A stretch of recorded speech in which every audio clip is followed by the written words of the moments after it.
Hi everybody, I'm back here to talk to you about more therapy skills and things and the process of therapy, what it looks like.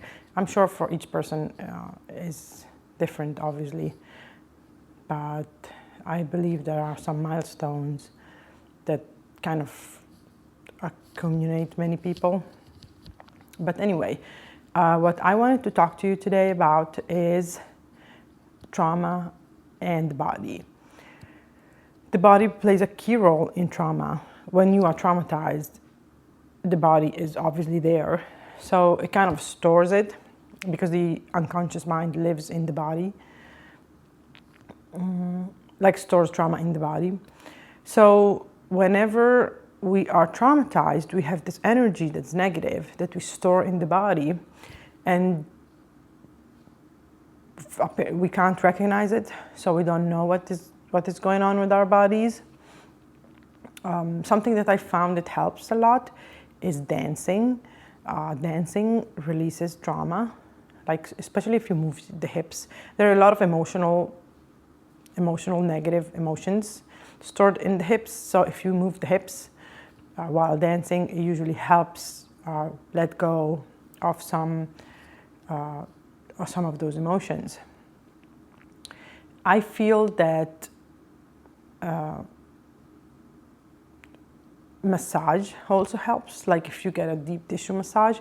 And sometimes whenever the masseuse touches certain areas, like a very stiff muscle or tense, and releases it, like all those chemicals related to the emotions are released, and you feel better. Like you feel sore obviously for a few days, but then you feel so much better. And even immediately after this massage, usually you feel very relaxed.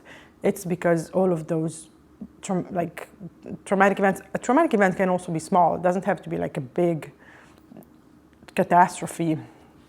Sometimes you just get traumatized by something that, an animal that is lay by the side of the street, maybe a dog that has died or something like that.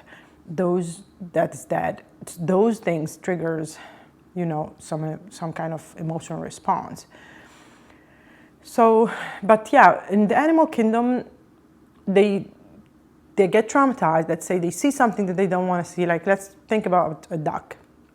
She sees something or goes through something that is traumatic, and you see her going on and then shaking her tail and her wings and her tail, and all that shaking releases all the trauma out of her system.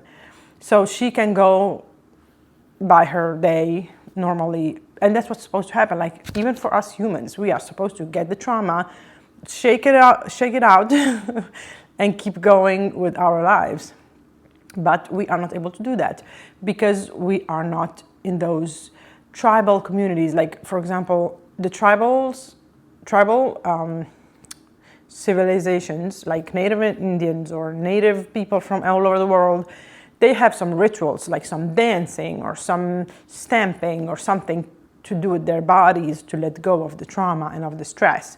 But in nowadays society, we don't have that. Like, we do not do any of those rituals. And at that time, it's what kept them, happy and alive and together and working functionally as a society.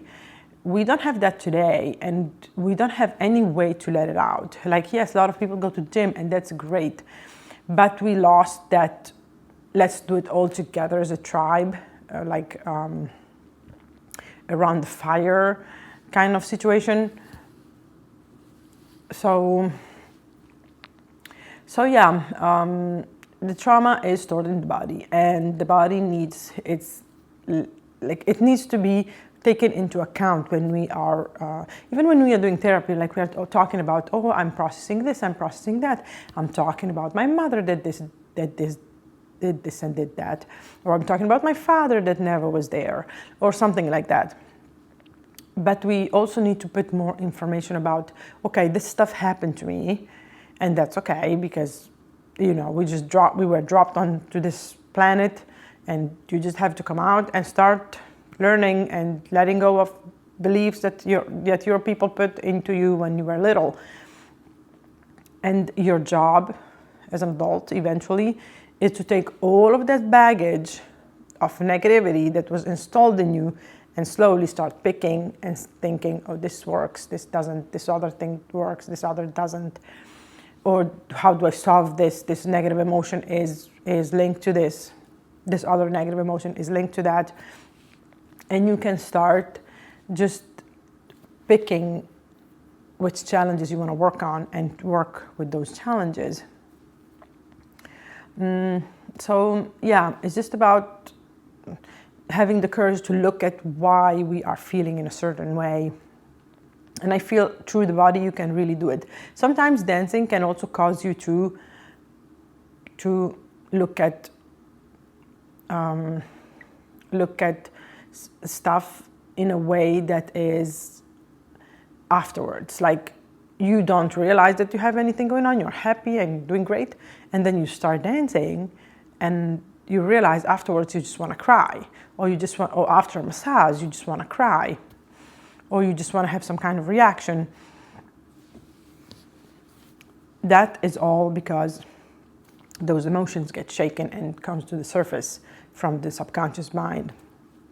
And then we can work with them. We can look at them and we can realize, okay, this has to do with my childhood. This has to do with my teenage years, because our whole life stuff will keep happening.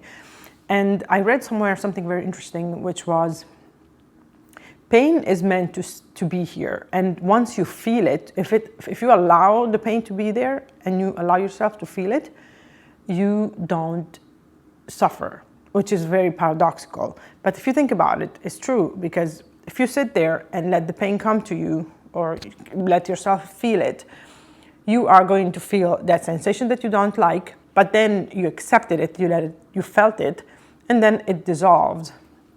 But if you run from it, if you don't want to look at it, if you keep putting it away, if you keep putting it on the side or putting it under a rug, that is when we start suffering, because we are running from something. We don't want to look at it. We are just running from this big, scary thing that we think we cannot deal with. But if we let ourselves relax and allowed it to be there and we felt it fully, then eventually we would, just feel it and let it go. We are supposed to feel our emotions negative, even if they're negative, like anger. You are supposed to feel anger. If someone is cutting you off on the road, you're supposed to be angry for like a split second, but after 30 seconds, you're not supposed to be angry. And if you hold on to that is what's going to consume you and what's going to make you suffer and what's toxic. And usually, if you get angry, let's say someone cut you off at the road and you get angry, obviously it's not because of the guy that cut you off if it's over 30 seconds. It's about something else that happened maybe when you were 4 and you got angry and you couldn't get angry. So this anger keeps coming up, wanting you to feel it, but you cannot feel it because you don't have the capacity, you don't have the emotional stillness, the mindset to sit there and say, okay, I'm going to feel my anger fully till it dissolves. And not doing that, not meditating on our negative emotions, or doing stuff like letting the negative energy out of our bodies through dancing or playing a sport or going to the gym or running or whatever excites you the most. So yeah, it's just it's a long journey. It's a beautiful journey, even if it has suffering in it. But we can learn to feel our pain without suffering and let it go after feeling it and accepting it. Pain just wants to be accepted and validated. So thank you so much for listening, and thank you so much for being here. I will see you in the next video. Please make sure you subscribe and like this video. Bye.